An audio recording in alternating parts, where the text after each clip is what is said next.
Hello दोस्तों, स्वागत है आप लोगों का एक बार फिर से मेरे चैनल पर। जो लोग पहली बार मेरे चैनल को प्लीज़ आप लोग सब्सक्राइब कर दीजिएगा। इस वीडियो में मैं बात करने वाला हूँ जमुना ऑटो इंडस्ट्रीज लिमिटेड के बारे में। टाइम फ्रेम देखिएगा, मैंने 1 वीक का लगा रखा है यहाँ पर। तो सबसे पहले मैं बात करूँ ऊपर के लेवल से, तो इसने अपना ऑल टाइम हाई बनाया था, जो कि लेवल्स निकलता हुआ है इसका 150 रुपये का। ये जो लेवल्स देख रहे हैं 150 रुपये की। अगर हम लोग डेट की बात करें तो 29 जुलाई 2024 की ये बातें हैं। तो कुछ ज़्यादा पुरानी भी बातें नहीं है, इसी साल की ये बात है। लगभग 150 के लेवल्स को हाई बनाया, उसके बाद कंटिन्यूस में गिरावट हमें देखने को मिली। अगर थोड़ा सा मैं डाउन साइड की बात कर लो तो जो लेवल्स अभी जो ट्रेड करता हुआ दिख रहा है, क्लोजिंग देखने को मिली लगभग 99 रुपये 33 पैसे के आसपास। ओवरऑल अगर हम लोग बात करें ऊपर के लेवल से अच्छा खासा ये करेक्शन हो चुका है। अगर हम लोग बात करें यहाँ पर सपोर्ट के लेवल्स को लेकर, तो इसका सपोर्ट का लेवल जो निकलता हुआ आ रहा है वो कहीं ना कहीं 97 रुपीज़ के आसपास का हो सकता है। मैं किसी भी तरह का बाय और सेल का यहाँ पर रिकमेंडेशन आपको नहीं दे रहा हूँ। ये जो 97 का रुपीज़ का जो वैल्यू मैं बता रहा हूँ, क्यों बता रहा हूँ, तो समय में थोड़ा पीछे चलते हैं हम लोग यहाँ से। तो आप यहाँ पर देखिएगा, लेवल्स को एनालाइज करने की कोशिश करिएगा।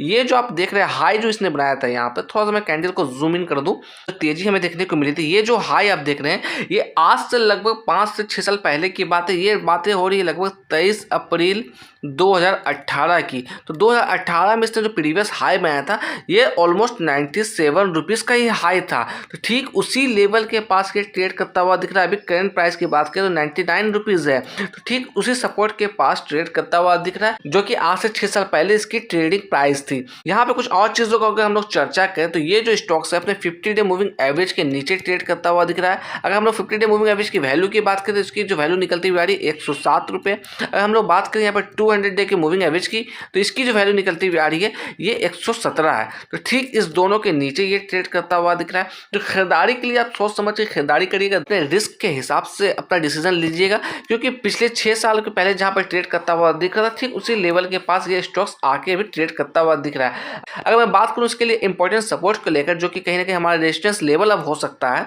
तो ये जो लेवल था ये 120 का था। अगर कोई यहाँ पर बाय द वे खरीदारी भी करते तो कहीं ना कहीं उन्हें रेजिस्टेंस फेस करना पड़ेगा 120 के आसपास का ही। यहाँ पर देखिए अच्छा सा साइड जोन में ट्रेड करता हुआ दिख रहा था। इसने 120 के लेवल्स को सपोर्ट बनाने की कोशिश की, उसके बाद इसमें ब्रेकडाउन देखने को हमें मिला है। तो 120 का जो लेवल्स होगा अपसाइड के लिए कहीं ना कहीं हमारा रेजिस्टेंस यहाँ पर निकलता हुआ आ रहा है। और डाउन साइड में जो सपोर्ट की बात करें 97 रुपीज़ की है। अगर बाजार में और सेंटीमेंट नेगेटिव रहता है तो कहीं ना कहीं ये स्टॉक्स इस लेवल्स के भी नीचे आता हुआ दिख सकता है आपको।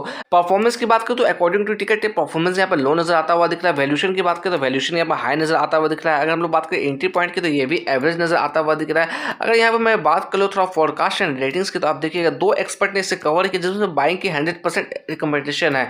अगर टॉप 5 म्यूचुअल फंड की इन्वेस्टमेंट की हम लोग बात करें तो आप देखिएगा आईसीआईसीआई प्रू स्मॉल कैप की जो वेटेज है इसके अंदर 0.51% की है। इन्वेस्को इंडिया इंफ्रास्ट्रक्चर की बात करें इसकी जो वेटेज 1.82% निकलती हुई आ रही है। क्वांट वैल्यू फंड की बात करें इसकी वेटेज 1.31% की निकलती हुई आ रही है।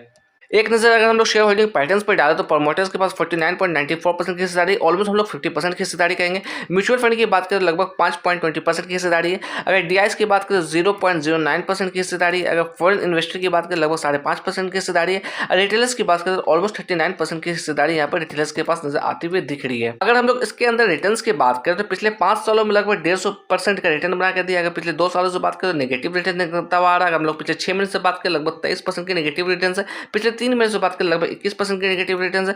पिछले कुछ दिनों से बात कर ले या कुछ हफ्तों से बात करें लगभग 3.5% के नेगेटिव रिटर्न यहाँ पर है। अगर मैं बात करूँ इसके अंदर कुछ इस तरह का कॉर्पोरेट एक्शन को लेकर या डिविडेंड को लेकर मैं चर्चा कर लूँ तो देखिएगा 28 नवंबर 2024 को ₹1 प्रति शेयर के हिसाब से डिविडेंड दिया था। 29 अगस्त 2024 की बात करें तो वहाँ पर भी ₹1.30 के हिसाब से डिविडेंड दिया था। अगर 17 नवंबर 2023 की बात करें तो वहाँ पर भी ₹1.10 के हिसाब से डिविडेंड दिया है। 21 जुलाई 2023 की बात करें तो वहाँ पर भी ₹1.10 का आपको डिविडेंड देती हुई आ रही है। तो ईयर ऑन ईयर बेसिस पर बात करें कुछ खास तो नहीं, बट कंटिन्यू आपको कहीं ना कहीं डिविडेंड देती हुई लगातार आ रही है। तो इसके अंदर आप अपने रिस्क के हिसाब से काम करिएगा, किसी भी तरह की जल्दबाजी नहीं करिएगा, सोच समझ के डिसीजन लीजिएगा, क्योंकि पैसा आपका है।